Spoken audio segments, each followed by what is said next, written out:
मतलब sample survey, stratified random sampling, simple random sampling, या फिर जो भी पढ़े हैं उन सब से एक एक सैलरी का सबको दे बॉटल इसका भी जरूरत पड़ेगा। चलो बोलो स्टैंड कितने सारे बुक्स लेके आ रहे हो तुम? अच्छी बात है।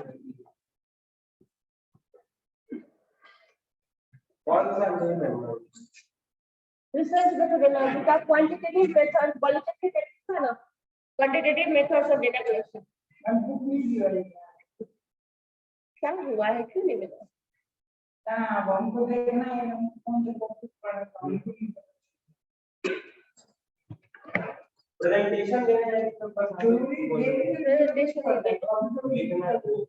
हाँ प्रोजेक्टर पे शो कर सकते।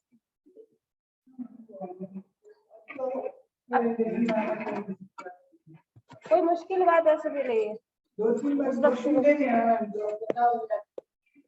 आइडिया मिल गया। शुरुआत में लगता है कि क्या है,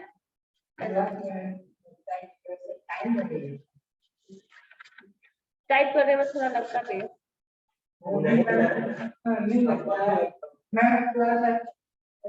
स्पेलिंग मिस्टेक हो गया तो रेड वहां पे इधर आ जाएगा। तो वो तो कंप्यूटर ही ठीक कर लेगा ना, वो तो कंप्यूटर ही ठीक कर लेता।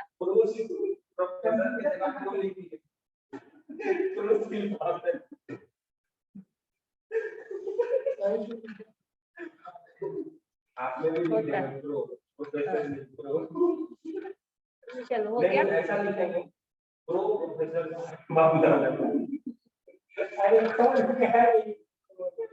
हो गया चलो शांत हो।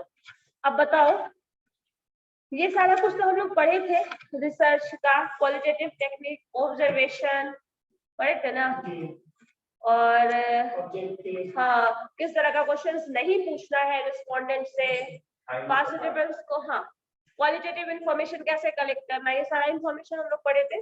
प्रोटोटाइप एक दिया हुआ है, पोस्टल सर्वे कैसे दिया जाएगा, आप लोग क्या क्या स्टेप्स फॉलो करेंगे। मिनिमम 18 वीक लग सकता है आप जब रिसर्च का काम करेंगे तब, 18 week minimum, that is minimum. और वो स्ट्रेंथ ऑफ डेटा पे डिपेंड करता है।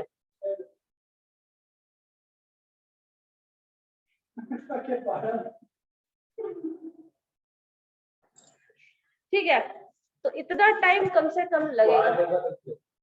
क्या हुआ, दिन काउंट कर रहा हो? 7 है 106 होगा। अरे पढ़ा करो यार।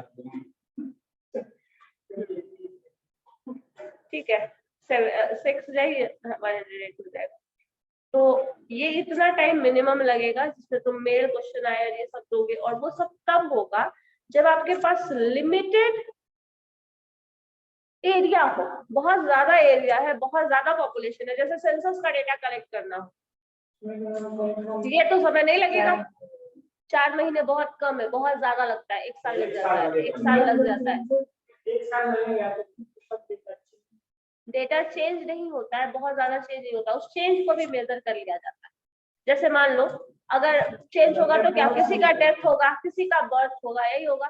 तो कुछ तो डेथ रेट हमें पता होता है। एज ग्रुप जो होता है तुम्हारा, मान लो सेंसस के समय डेटा किसी का ओल्ड एज में लाया 89 एज है, वो एज हमें पता है, किसी का तो उस हिसाब से हम एलिमिनेट कर सकते हैं। अभी तक नहीं गया, किसी से 89 एज हुआ वो चलते जा रहा है। 89 के जन्म मतलब होता है ऐसा। अभी चलते हैं मैम, देखो 110 का है, 105 का है और 90 95 का, तो तीनों हाई है, ज्यादा दिन लगते हैं। ठीक है, होता है। चलो ठीक है, तो यही सब चीज जब सेंसस हम करते हैं, मिनिमम 6 मंथ का ड्यूरेशन लेके रखा जाता है। 6 मंथ में कोशिश किया जाता है कि नंबर ऑफ रिसोर्स बढ़ा दिया जाए और डेटा एक्यूरेट मिल जाए। 6 महीने डेटा कलेक्शन में जाता है, बाकी का 6 महीने टेबुलेशन में जाता है, टेबुलेशन एनालिसिस लगता है ना। अच्छा एक बात बताओ, तुम पूरा कॉपी में किताब में लिख के लाए हो ये डेटा? इसको तुमको कंप्यूटर पे एंट्री करना है, हर पेज का, हर पर्सन का, हर फैमिली का। It will take a time और नॉट। उसमें स्कैन किया जाता है, पहले पेज पे तुम्हारा पेज का सारा स्कैनिंग कर देगा। हमको पता है, सेंसस ऑफिस में थोड़ा बहुत काम किए हैं तो हमको थोड़ा बहुत आइडिया है। तो उसमें क्या होता है, जो आप डेटा का एंट्री किए हैं वो डेटा को स्कैन करते हैं। जब स्कैन किया जाता है तो उस स्कैनिंग के बाद उसकी एंट्री होती है। मतलब स्कैन करके कभी कभी ऐसा देखो वो पिक्चर में मतलब लैपटॉप में आधे पार्ट में तुम स्कैन रखो कॉपी और दूसरी साइड टाइप करो, क्योंकि जो रिकॉर्ड होगा वो टाइपिंग वाला जाएगा, एंट्री वाला जाएगा, और इधर तुम्हारा जो लिखा हुआ है वो कॉपी में देख के ना तुम स्कैन रखा हुआ है आपके कंप्यूटर के आधे सेक्शन में, आप वहां से देखिए और कॉपी कर लीजिए, तो गलत होने का चांस कम हो जाता है ना। तो सारा डेटा स्कैन करके वैसे ही करेगा, फिर उसकी एंट्री होगी। वो सब होने के बाद रिकॉर्ड करके जो आपको इंडिया बुक में आता है, गवर्नमेंट जो रिलीज करती है, वो चीज होता है। ठीक है, समझ गए? तो ये सब करने में बहुत लंबा जो टाइम जाता है, 6 महीने। उसमें भी कुछ एरर हुआ, फिर उस एरर का रेक्टिफिकेशन होता है, तो ऑलमोस्ट 1 साल लग जाता है, 1 साल 1.25 साल लगता है ये पूरा करने में। जब ये पहले हुआ था 11-12 में जब हुआ था, उसी समय की हम बात कर रहे हैं, उस वक्त ये काम करने में 1 साल 1.25 साल था। जब 2001 11-12 की बात कर रहे हैं ना, तो उस वक्त 2011 में सेंसस होता है, उसका एंट्री रिकॉर्ड और ये सब होते होते 12 का सेशन चला जाता है, उसी टाइम की बात करते हैं। तो उस समय ये चीज हुआ था। अब ऐसा नहीं है कि उसको शॉर्ट कर दिया जाएगा, प्रोसेस रहेगा, शॉर्ट होगा तो शॉर्ट होगा, तब भी क्या होगा, रिसोर्स बढ़ जाता है। ये देखियो, जब भी आपके यहाँ डेटा रिकॉर्ड करते आते हैं सेंसस वाला, कौन आता है? मैक्सिमम केस में टीचर्स आते हैं, स्कूल के आंगनबाड़ी लोग,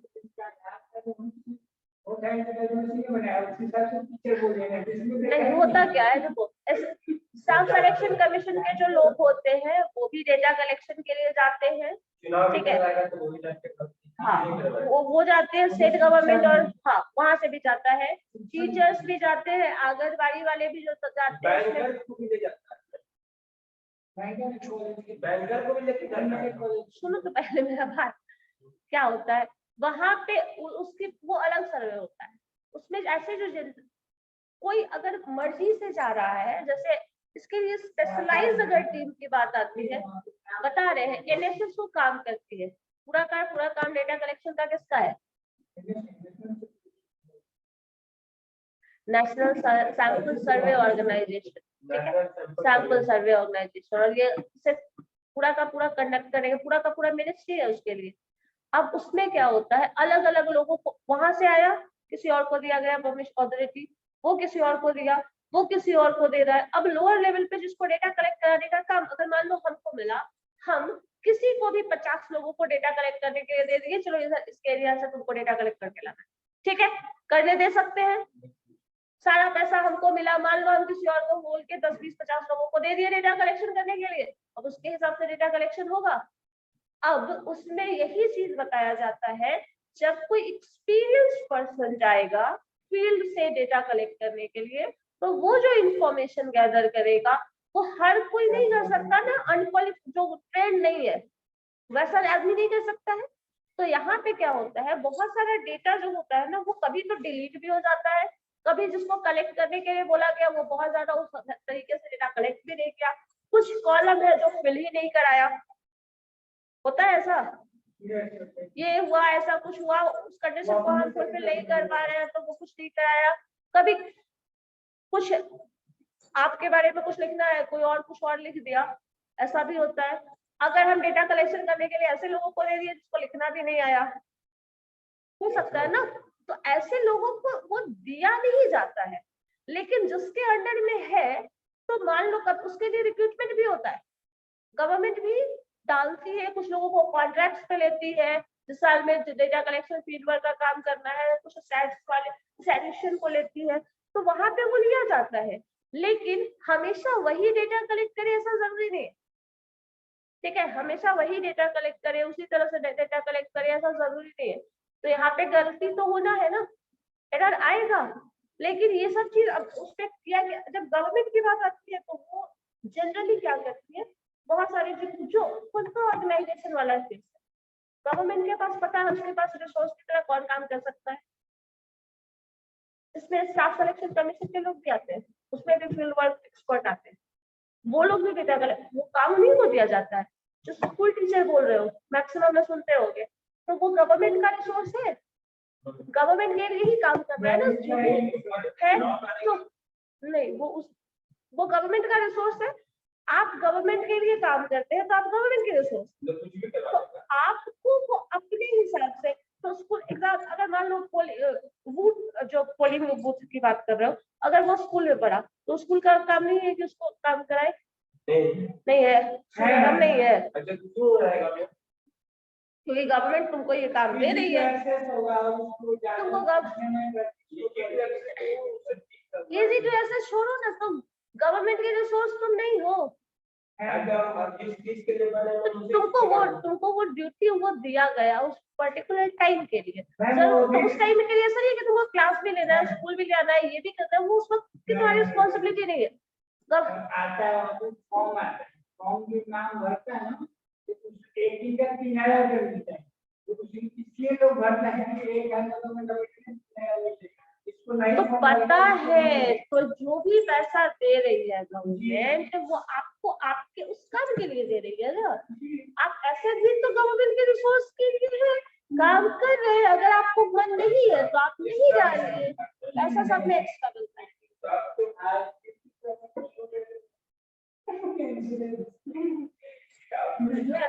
जो इलेक्शन ड्यूटीज होता है उसमें भी तो क्या गवर्नमेंट का पैसा उसमें देती है ना, गवर्नमेंट पैसा खर्च नहीं करती है ना, थोड़ी है पैसा देती है ना, आपको जो एक्स्ट्रा काम करा रही है उसके लिए तो गवर्नमेंट पैसा देती है ना, लेकिन वो ड्यूटी आपको मिलेगा, वो असाइन किया जा रहा है नहीं किया जा रहा है, वो चीज तो वो असाइन सबको नहीं किया जाता है, वो सबको मिलता भी नहीं है, सब जो जिन लोगों को असाइन किया गया उनकी ट्रेनिंग भी होती है। बिहार गवर्नमेंट का जितना भी एम्प्लॉय है, मैं बहुत लोग को होता है ट्रेनिंग दिया जाता है इलेक्शन के लिए, हाँ, तो उसके बाद आप जा रहे हैं, आप ट्रेन हो चुके हैं, जो इंफॉर्मेशन प्रॉब्लम जो भी आप फेस करने वाले हैं, जो हो सकता है सारा सिनेरियो आपको डिस्कस किया जाएगा, फिर आपको ये काम दिया जाएगा।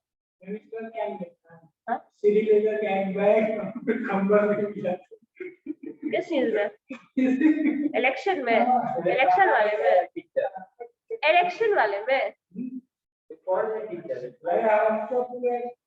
क्या होता है कॉलेज में करते हैं तो हाँ होता है, सही बात है, मिलता है, ठीक है, हो गया, समझ गए? तो अब क्यों काम कर रहा है पता चल गया।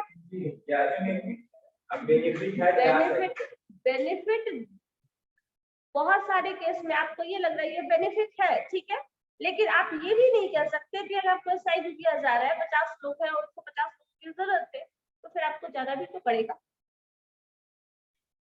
तो आपको अगर असाइन कर दिया गया तो आप वहां से हट भी नहीं सकते, ये टोटली आपकी रिस्पॉन्सिबिलिटी है, समझ में आया?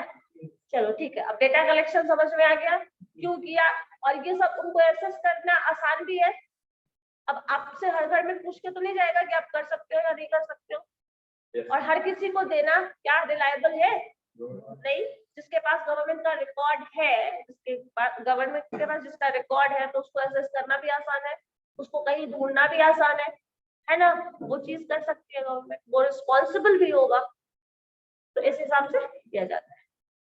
क्या क्वेश्चन नहीं करना है, क्या करना है, ये सब उसको ट्रेनिंग में समझाया जाएगा, फिर वो डेटा कलेक्शन करेगा, ठीक है? हाँ क्या पूछता है हमारा मरी?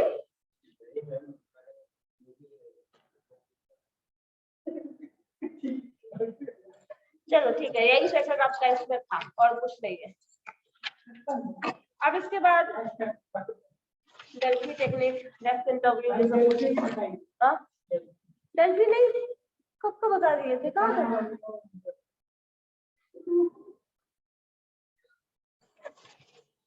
ओपिनियन एक्सपर्ट जैसे डॉक्टर, वकील, कंडक्टर,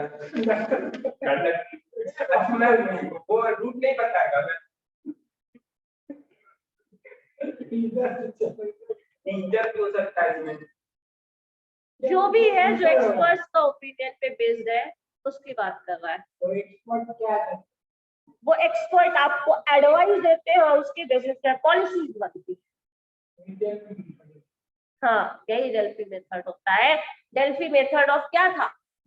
इंफॉर्मेशन गैदर करना ना, एक्सप्लोरेटरी रिसर्च का था ना। डेल्फी मेथड में अच्छा होता है। अगर अलग-अलग में भेज के रखते हैं तो लोग को सॉल्यूशन देंगे, अपना आप ओपिनियन रखते देते हैं, फिर सब एक जगह आके काम होता है। वही बात तो हम बोले। तो हम क्या बोले, अलग अलग फील्ड का अलग अलग एक्सपर्ट रहेगा, जो कि एग्जांपल बताए थे, मार्केटिंग का एक्सपर्ट है, सेल्स का एक्सपर्ट है। तो यही बात हम बताए थे। हाँ, तो एक्सपर्ट ही हो। अच्छा एक बात बताओ, तुम सब चीज में एक्सपर्ट हो सकते हो? तो ये ऑलरेडी बोल चुके हैं। जैसे डॉक्टर लोग क्या है ना, तो वो स्पेसिफिक डिपार्टमेंट में ही एक्सपर्ट है। अब तुम बताओ, एक मिनट, तुमको जाना है चाइल्ड स्पेशलिस्ट के पास, तुम क्या फिजिशियन के पास चले जाओगे, सर्जन के पास चले जाओगे? ऑब्वियसली नहीं होगा। तो यही बात होता है यहाँ पे। क्या होता है, जैसे मान लो सपोज हम एजुकेशन डिपार्टमेंट से है, डिपार्टमेंट की बात कर रहे हैं, अगर गवर्नमेंट से कोई पॉलिसी की बात करें, नया एजुकेशन पॉलिसी जो आया है, उसमें एजुकेशन डिपार्टमेंट के जो लोग हैं, क्या उनका ओपिनियन मैटर करता है? उनको ये चीज समझ में आ रहा है टीचिंग पेडागोगी क्या है, बच्चे को क्या चीज किस स्टेज में कैसे पढ़ाया जाए, तो वो भी समझ सकता है। वो ये ज्यादा बेहतर कौन बता सकता है? जो टीचर है या फिर जिसके पास बहुत लंबे समय का टीचिंग एक्सपीरियंस है। उसमें भी क्या टीचर एक दिन का जो टीचर है वो भी बता सकता है? नहीं बता सकता है। यहाँ पे एजुकेशन एक्सपर्ट कौन बनता है? जो बहुत लंबे समय तक टीचिंग से जुड़ा हुआ हो, 30 साल 25 साल 50 साल का जिसके पास एक्सपीरियंस हो, वो उसमें आएगा। ठीक है, 8-9 साल 10 साल के लिए बहुत ज्यादा नहीं हो सकता है। हो सकता है अगर मान लो, अगर एक्सपर्ट की बात करें, तो अगर मान लो 10 साल वाला ही आपके पास मैक्सिमम एक्सपीरियंस 10 ही साल का होता है, तो उसी में वो एक्सपर्ट हो गया। लेकिन सब कुछ क्या वो चीज उस तरह से डील कर पाएगा जो 50 साल वाला होगा, 35 साल का जिसके पास टीचिंग एक्सपीरियंस है? डील कर सकता है? नहीं कर सकता है। अगर गवर्नमेंट को कोई टीचिंग पॉलिसी में चेंज करना है, एजुकेशन पूरा पॉलिसी बदलना है, तो किसका हेल्प लेना पड़ेगा? शिक्षा मंत्री का। शिक्षा मंत्री को सब कुछ पता है। आईएएस को, आईएएस के पास टीचिंग मेथड है। तो सीक्वेंस में अल्टीमेटली आप इसमें क्या, जो गवर्नमेंट रिलेटेड सारा प्रॉब्लम्स होगा वो गवर्नमेंट के कैबिनेट मिनिस्ट्री की बात करेंगे। दूसरा, टीचिंग में जो प्रॉब्लम्स देख रहा है, जो रिकॉर्ड्स है उसके पास, शिक्षा मंत्री के पास आप क्यों जाएंगे? आपके पास पता है कितने लोग कितने शिक्षित है, किसके पास कितना एजुकेशनल क्वालिफिकेशन है, किस एजुकेशनल क्वालिफिकेशन का कितना पॉपुलेशन है, सारा रिकॉर्ड्स है उसके पास। हमारे पास इतने नंबर ऑफ ग्रेजुएट्स है, हमारे पास इतने नंबर ऑफ पोस्ट ग्रेजुएट्स है, हमारे पास इतना कुछ है रिकॉर्ड, 10th 12th जो भी ये सबका रिकॉर्ड होगा उसके पास। फिर भी हमारे यहाँ ऐसा कुछ सिचुएशन है, ये उसको दिखाई देगा। फिर भी हमारे यहाँ प्रॉब्लम क्या है, क्या डिटोरिएशन हो रहा है, नहीं हो रहा है, उसका रिकॉर्ड उसको पता होगा या नहीं होगा? अब ये प्रॉब्लम तो वहां पे हुई, अब इसका बेसिक प्रॉब्लम क्या हो, इसमें कुछ चेंज लाना है। तो अकॉर्डिंग टू देम इस डेटा को और ज्यादा अच्छा बनाया जा सकता है, लेकिन वो कैसे होगा? किसी और को लाना पड़ेगा फिर। अब वो किसके पास मिलेगा? किसके पास मिलेगा? डिपेंड करता है। प्रोफेसर की बात करोगे तब, जब आप हायर एजुकेशन की बात कर रहे हैं। अगर आप हायर लेवल एजुकेशन की बात नहीं कर रहे हैं तो फिर अलग हो जाएगा। ऐसा कुछ नहीं होता है। जरूरत अगर तुमको टीचिंग पॉलिसी 10th 12th के लिए लाना है तो फिर क्यों करोगे? यूनिवर्सिटी रिलेटेड टर्म्स में क्यों जाओगे? तो हायर एजुकेशन को अगर तुम हायर नॉट एक्सपीरियंस, बच्चे को टीचिंग पेडागोगी जो होगा वो क्या खुद को बनाने के लिए काम करेगा? कुछ बेसिक पॉलिसी है जो उसी तरह वर्क करेगी, बट बहुत सारा चीजें जो ऐसे वर्क नहीं करती है या नहीं? क्योंकि वहां पे बच्चा देख के भी बहुत कुछ सीखता है। देख के सीखने वाला इंटेंशन हम में भी होता है, लेकिन हम में वो उस तरह से वर्क नहीं करता जो बच्चों में करता है। होता है या नहीं होता है? तो वहां पे चेंज होगा। अब पूरा का पूरा इंटायर सिस्टम की बात करो, तुम ग्रेजुएट एकदम बचपन से लेके 0 लेवल से लेके यूनिवर्सिटी हायर लेवल एजुकेशन की बात करो, तब आपको क्या करना पड़ेगा? शुरुआत से जो एक्सपर्ट रहे हो, जो चाइल्ड टीचिंग पेडागोगी के एक्सपर्ट रहे हो, वहां से लेके यूनिवर्सिटी तक के सारे का रिस्पॉन्स लेना पड़ेगा। सबका ओपिनियन मैटर करता है।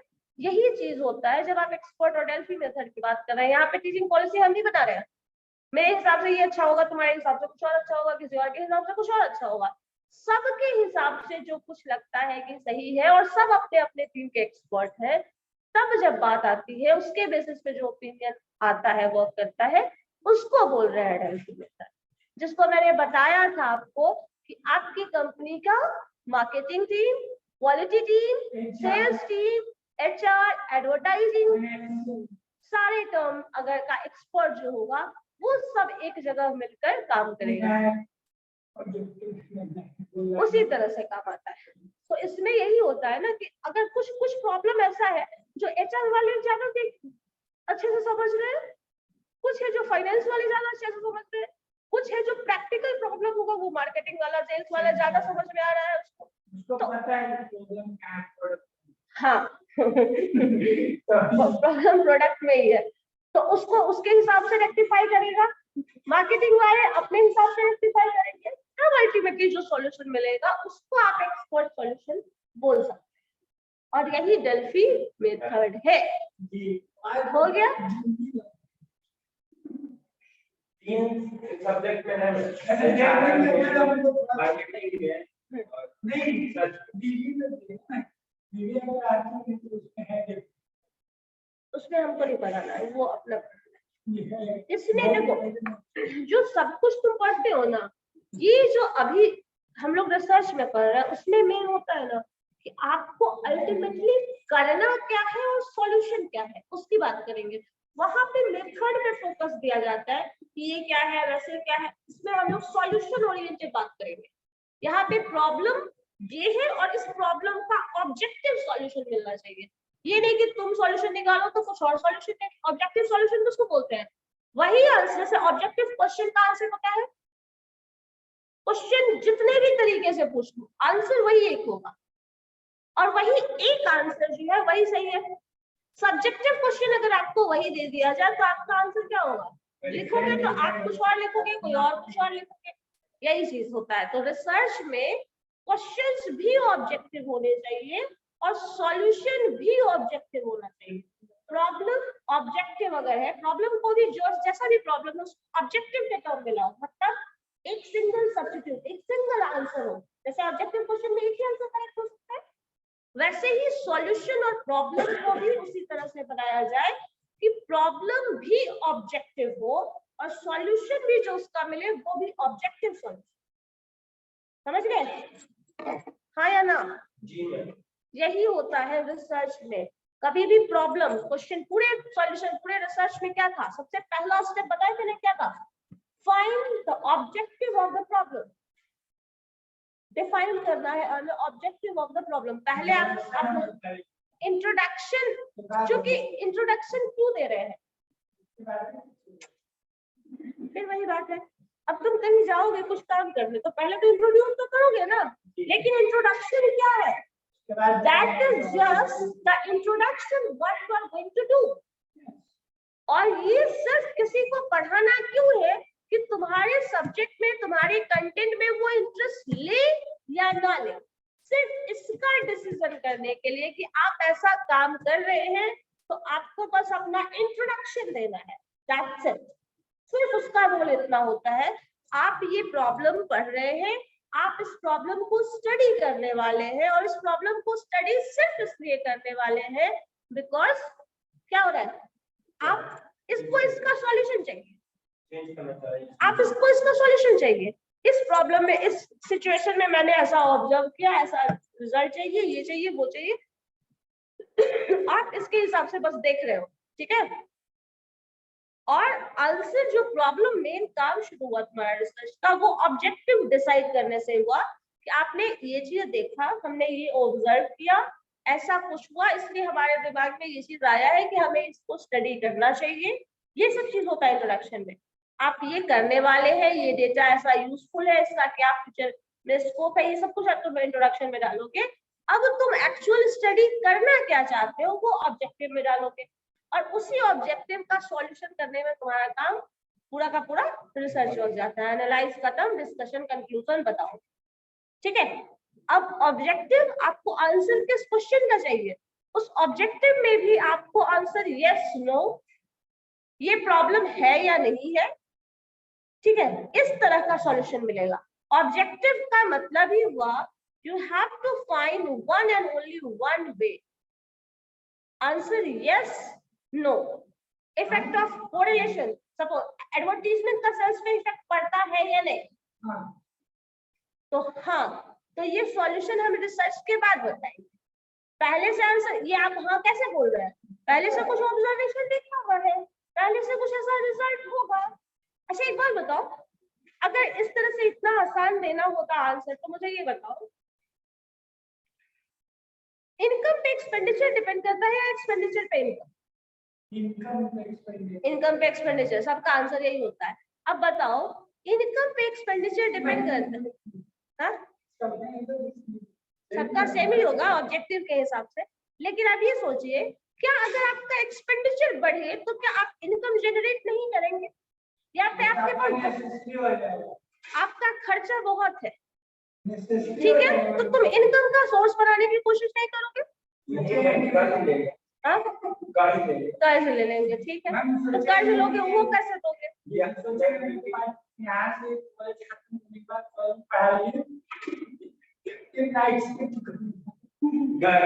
मतलब क्या हुआ, if your expenditure is going to be high then you have to increase your income. या फिर मान लो कुछ काम नहीं करते हैं, घर में बैठे, ठीक है, बहुत खर्चे के खर्चे बैठे, बहुत खर्च हो रहा है, आज ये बोल रहा है कुछ लाने के लिए, कल वो है, कल ये है, और बहुत सारा है। तो अब आपके पास लास्ट ऑप्शन क्या है, अपना इनकम का कोई सोर्स ढूंढना पड़ेगा। नहीं तो वाला बात मत करो, सिंपल बात है, बताओ होगा या नहीं होगा।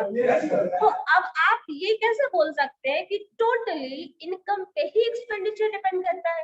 क्या एक्सपेंडिचर पे इनकम डिपेंड नहीं करता? लिटिल बिट नहीं है, ये एक्चुअल फैक्शन ऑफ रिलेशनशिप बताता है, जिसमें एक्सपेंडिचर अगर आपका ज्यादा है then you need to raise your income. तो फिर हम कैसे नहीं बोल सकते कि एक्सपेंडिचर, कोई 9 to 5 जॉब कर रहा है वो उसका एक्सपेंडिचर बढ़ेगा, उसका सैलरी फिक्स कैसे बढ़ेगा? दूसरा तरीका कुछ तो तरीका ढूंढोगे। तुम्हारा एक्सपेंडिचर, मान लो तुम्हारा खर्च एक साल का मतलब एक महीने का खर्च 20,000 रुपए है सपोज, और आपके पास इनकम सिर्फ 10,000 रुपए आ रहा है, तो आप नेगेटिव में कब तक जाएंगे? एक साल। उसके बाद क्या करेंगे? उसके बाद कर्जा कम करेंगे। जहाँ खर्च कम नहीं हो, एक्सपेंडिचर ही कम करते हैं। एक्सपेंडिचर फैमिली मेंबर अगर मान लो 10 है, कैसे खर्च कम कर दोगे?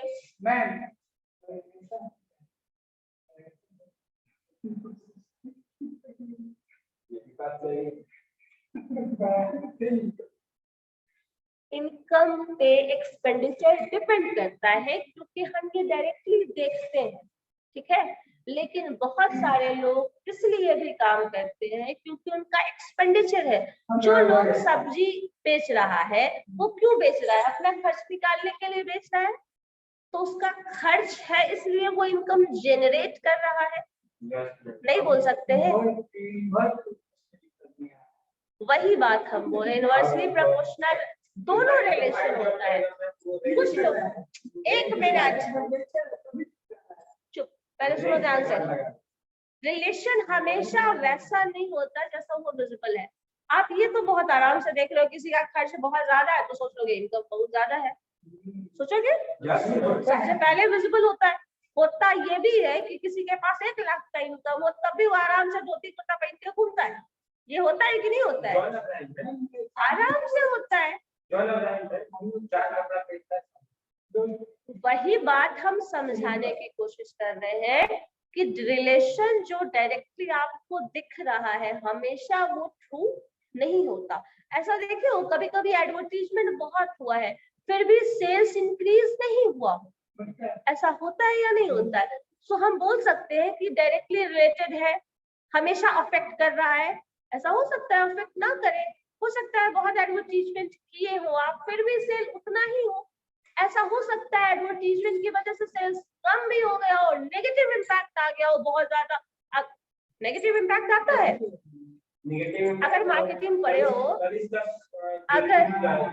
अगर ठीक है, तो नेगेटिव इम्प्रेशन भी आता है। हमेशा वो चीज विजिबल नहीं, जो आपको विजिबल है ना वही करेक्ट नहीं होता। ठीक है, तो देखो अब यहाँ पे क्या आपने तो कह दिया कि एडवर्टीजमेंट पे सेल्स डिपेंड करता है। हम अगर कोई एक्सपर्ट कहा अपने सोशल मीडिया चलो ठीक है, अब देखो यहाँ पे ध्यान से समझो इस चीज को कि आप जो रिलेशन देख रहे हैं देयर, अगर कोई एक्सपर्ट होगा तो वो स्टेटमेंट ये देगा there is a relation between advertisement and sales. अब वो रिलेशन पॉजिटिव है, नेगेटिव है या फिर देयर इज नो रिलेशन बोला जा सकता है। तो आप ऑब्जेक्टिव क्वेश्चन क्या देंगे, आपको फाइंड करना है whether there is a relation or correlation between sales और एडवर्टीजमेंट है या नहीं। ठीक है, अब इसी को आप रिसर्च के हिसाब से देखेंगे, किसी पर्टिकुलर प्रोडक्ट के रिगार्डिंग देखेंगे कि उसके एडवर्टीजमेंट से उसका सेल्स बढ़ा है या नहीं बढ़ा है।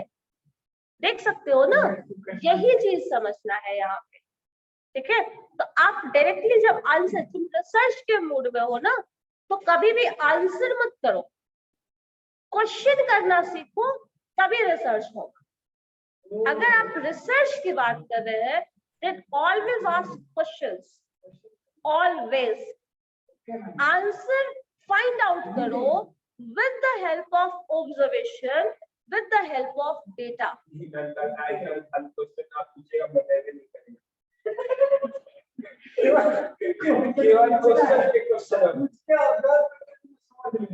ऑब्जर्व करके समझ लेंगे। ठीक है, तो कभी घर पे ऐसा नहीं होता है पापा खूब हल्ला किए, क्यों किए कुछ समझ में नहीं आ रहा है, ठीक है ऑब्जर्व करके बस देख लो कि गुस्से में है निकल जाओ शांति।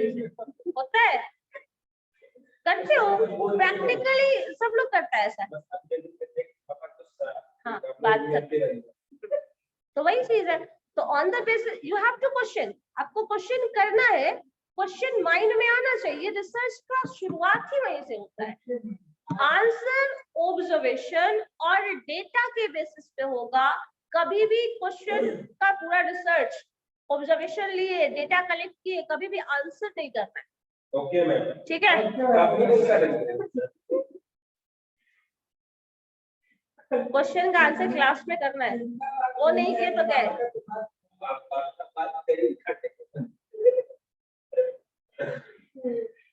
इसी बात पे बताओ क्वेश्चन, क्वेश्चन कुछ है? हाँ कुछ है, हाँ ठीक है पूछ, क्वेश्चन बताओ, तुम ही पूछो जो रिसर्च दिमाग में आ रहा है बताओ। बताओ देखे जरा आप क्या क्या क्वेश्चन कर सकते हो। मैंने क्वेश्चन करने के लिए कहा है ना, just ask questions.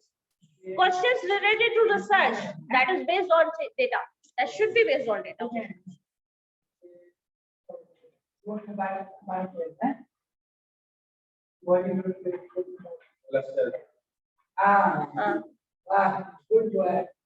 हो गया गुड बॉय। आगे हाँ, क्लस्टर सैम्पलिंग क्या होता है? वही होता है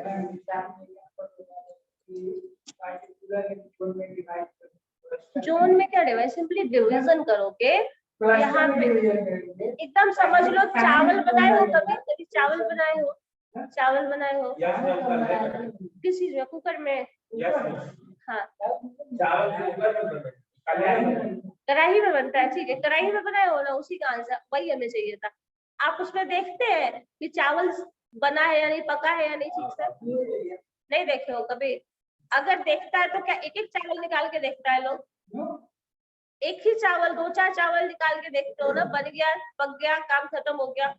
तो यही क्लस्टर बताता है कि अगर एक पूरे बर्तन में 2-4 चावल पक गया, मतलब वो पूरा का पूरा चावल पक गया। पक गया है। बस यही क्लस्टर है। हाँ बोलो। ये चावल के बहुत इजी लगता है। हाँ। तब आप निकालने के हाँ। तुमको क्लस्टरिंग, हाँ बोलो ना। तो वो ऐसे जो वेरिएबल हो सकता है, पता चला बोरिंग रोड में कुछ और है। नहीं, तो आपको सिर्फ क्लस्टर की बात करनी है। अगर आप बोरिंग रोड एरिया ले रहे हैं तो ओनली बोरिंग रोड एरिया की ही बात करोगे, बाकी भूल जाओ। एक हाँ, क्लस्टर का मतलब ही वही है। आप पूरे पटना को, सपोज ऐसा पटना का पार्ट ले जिसमें हर तरह के लोग रहते हो, मतलब हाई इनकम लेवल से लो इनकम लेवल होता है, ऐसा होता है। बोरिंग रोड एरिया वैसा ही है, ऐसा एरिया है। अब आपको दिखता होगा कि वो बहुत ज्यादा डेवलप्ड ऐसा कुछ कंडीशन दिखता हो, बट वो एरिया ऐसा है जहाँ लेबर क्लास के भी लोग बहुत मिलेंगे आपको, और ABCD जोन डिवाइड कर दो, उसमें हर क्लास के लोग मिलेंगे। हाँ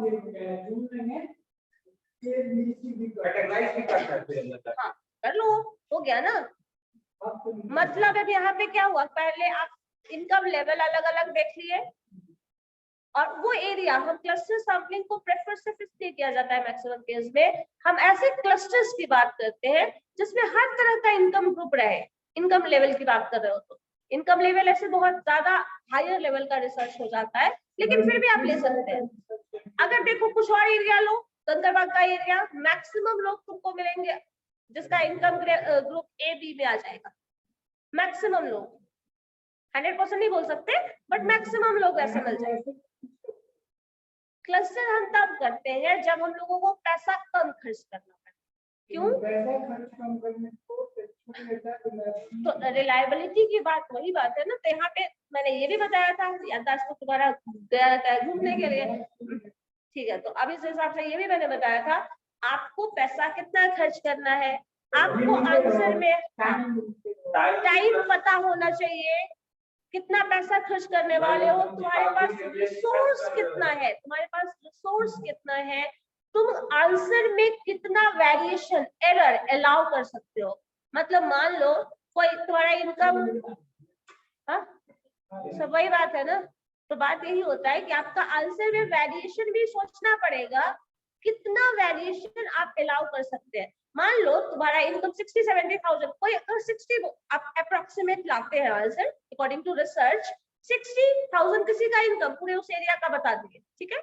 लेकिन अगर किसी का आंसर 65, 70 या फिर 50 के अराउंड आ जाए, तो उतना एरर आप टॉलरेट कर सकते हैं। अगर आप उतना एरर टॉलरेट कर सकते हैं तो फिर आप लिमिटेड टाइम में उस एरिया में आ जाइए, मतलब क्लस्टर पे आ जाइए। क्योंकि अगर पूरे पट्टा से रैंडमली तुम डेटा कलेक्ट करोगे तो अलग अलग एरिया में जाओगे, अलग अलग एरिया में जाओगे, अलग अलग पर्सन से मिलोगे, अलग अलग तरह का डेटा कलेक्ट करोगे, तो फिर क्या हो जाएगा, ज्यादा पैसा खर्च होगा, ज्यादा रहना पड़ेगा। उसको एक्सपेंस मिलता है ना, जो बैग और वो सब बता रहे थे वो सब क्या है, खाने पीने का पैसा मिलता है हर दिन का, तो मिलता है ना। तो वही चीज आपको उतने लोगों को देना पड़ेगा। अलग अलग लोग अलग अलग एरिया में जा रहे हैं तो उसका डेली एक्सपेंस दोगे। यही चीज कम करने के लिए क्लस्टर पे स्विच हो जाता है, ठीक है। और कभी कभी ये भी है क्लस्टर सुटेबल भी हो गया, बिकॉज अगर आपको हर इनकम ग्रुप का लोग एक ही एरिया में मिल जाएगा तो तुम पूरे पटना क्यों विजिट करोगे, टाइम वेस्ट करने के लिए क्यों करोगे, है ना। हर तरह के लोग अगर एक एरिया में मिल गए तो फिर कर सकते हैं।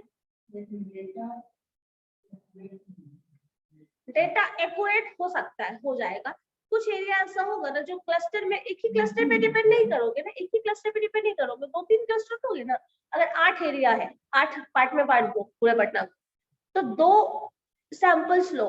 कुछ ऐसा एरिया लीजिए जहाँ पे आप करके देखिएगा, प्रैक्टिकली बहुत ज्यादा डिफरेंस नहीं आता। हाँ जाइए ना, करिए प्रोजेक्ट वर्क में। तो मैंने करने के लिए नहीं, हाँ तो करो अपना, करो अपने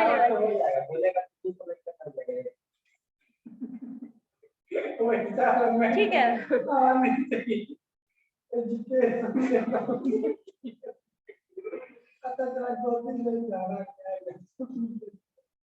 तो वही कभी इंफॉर्मेशन के साथ कॉम्प्रोमाइज करना पड़ता है। जैसे देखो तुम लोगों को एक चीज हम पढ़ाए थे, शायद याद हो, बिजनेस स्टैटिस्टिक्स पढ़े थे, mean median mode, standard deviation, mean deviation, range भी वेरिएशन मेजर करता है, मीन डेविएशन भी मेजर करता है, वेरिएंस, स्टैंडर्ड डेविएशन। सब में सबसे अच्छा कौन था? स्टैंडर्ड डेविएशन और वेरिएंस, एक ही बात था। हाँ ठीक है, अब जो स्टैंडर्ड डेविएशन है उसको कैलकुलेशन करने में बहुत टाइम लगता है, तुमको क्विक आंसर देना है तो तुम रेंज के थ्रू चले जाओ, जा सकते हो, क्योंकि उस वक्त मान लो 2 सेकंड में तुमको रिस्पॉन्स करना है, तो अकॉर्डिंग टू टाइम, पता है स्टैंडर्ड डेविएशन बहुत अच्छा मेजर ऑफ डिस्पर्शन है, कैलकुलेशन सही करेगा, ये है, बट आपके पास टाइम नहीं है, तो because of scarcity of time आप रेंज का हेल्प ले सकते हैं। तो वही चीज है, जो आपके पास टाइम रिसोर्स अवेलेबल है, अकॉर्डिंग टू दैट आंसर जो होगा वो कर सकते हैं। बेस्ट सुटेबल ऑप्शन ढूंढोगे तो बेस्ट कुछ भी नहीं होता है, ठीक है। बेस्ट सुटेबल ऑप्शन की बात करोगे तो बेस्ट कोई ऑप्शन नहीं होता है। क्या हुआ? टाइम, सिचुएशन, रिसोर्स के हिसाब से वैल्यूज हमेशा वेरी करेंगे, ठीक है। क्लस्टर आपको जितना चावल वाला लगे, हाँ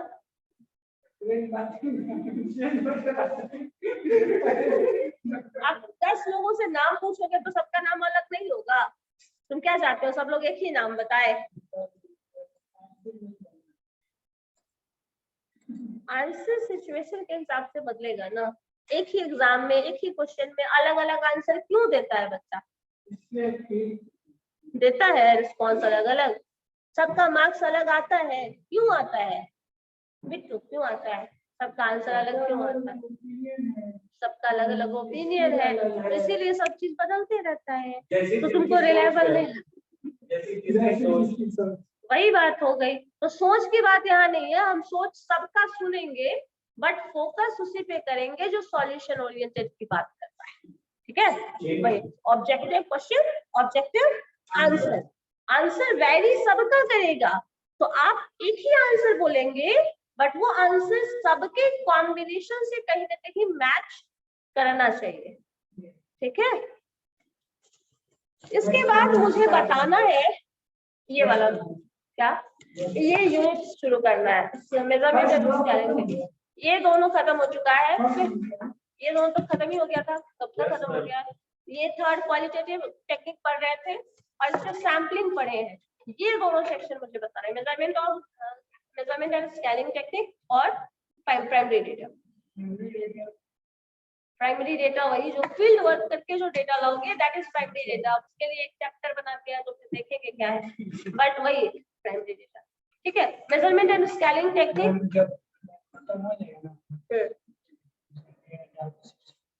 डाउट सेशन तो हर सैटरडे को हम रखते हैं, लेकिन कहाँ से डाउट आता ही नहीं है, बचता ही नहीं है, मुझे डाउट कहाँ से आएगा? मैं इसमें पढ़ना है, पूछिए आपसे तो क्या होता है, तो पता है नहीं।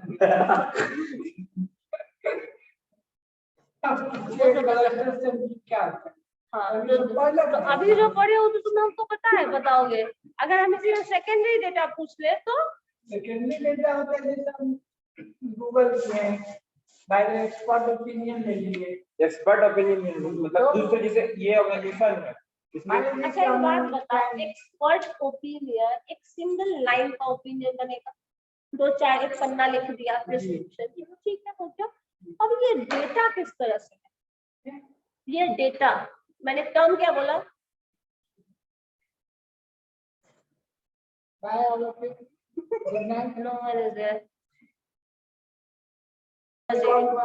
हाँ बोलो, क्या हो सकता है? अटेंडेंस कितना है? अटेंडेंस नंबर में होगा, मार्क कितना है? यस। तुम्हारे घर में कितने लोग हैं? नंबर में होगा, होगा। तुम कितने तक पढ़े हुए हो? ये नंबर में नहीं होगा, लेकिन ओवरऑल अगर पूरे पटना का देखें तो ये बताया जाएगा कितने लोग ग्रेजुएट हैं, कितने लोग पोस्ट ग्रेजुएट हैं, नंबर में होगा। कितने लोगों को कोरोना हुआ है, अंडर ग्रेजुएट है। एक सेकेंड, कितने लोगों को कोरोना हुआ था? किस एज के कितने लोगों को कोरोना हुआ था? क्लास इंटरवल याद है 0 से 10? उसमें मान लो 50 लोगों को कोरोना हुआ था, 10 to 20 उसमें सपोज 200 लोगों को कोरोना हुआ था, हो सकता है रिकॉर्ड। सो ये रिकॉर्ड इंफॉर्मेशन डेटा क्या हुआ, नंबर में होगा। ऐसा ही डेटा अगर हम किसी भी रिसोर्स से ले रहे हैं, जो इंफॉर्मेशन हमने फील्ड वर्क करके नहीं लिया है, जहां फील्ड वर्क कर लिया दैट इज प्राइमरी डेटा, और फील्ड वर्क नहीं कर रहे हैं, किसी से पूछ रहे हैं। कॉलेज का अटेंडेंस का रिकॉर्ड तुमने कुछ नहीं किया, तुमने नहीं बनाया, दैट इज लाइब्रेरी से बुक निकाली है, हाँ गूगल कर लिए, तो गूगल कर लिए,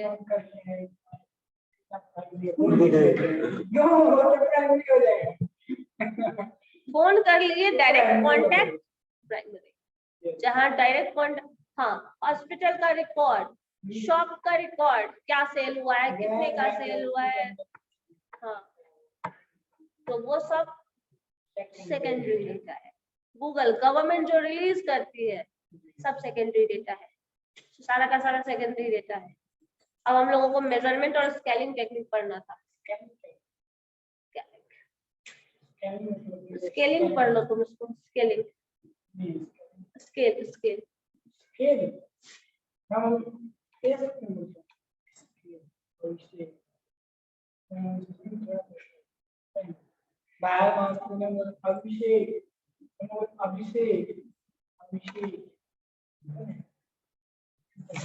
हो गया। अब देखो ये सब डेटा जो कलेक्ट करेंगे क्वांटिटेटिव,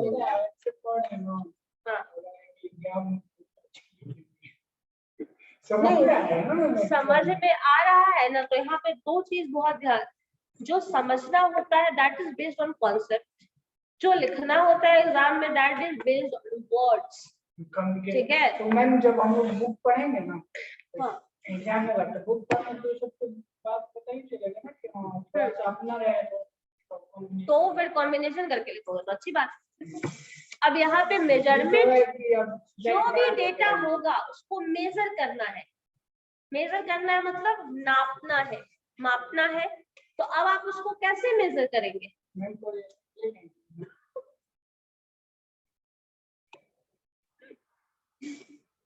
लाइट नहीं था ना,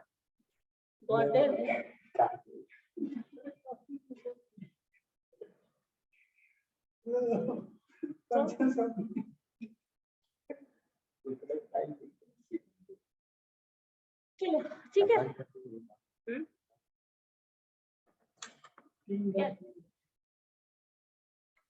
थैंक यू।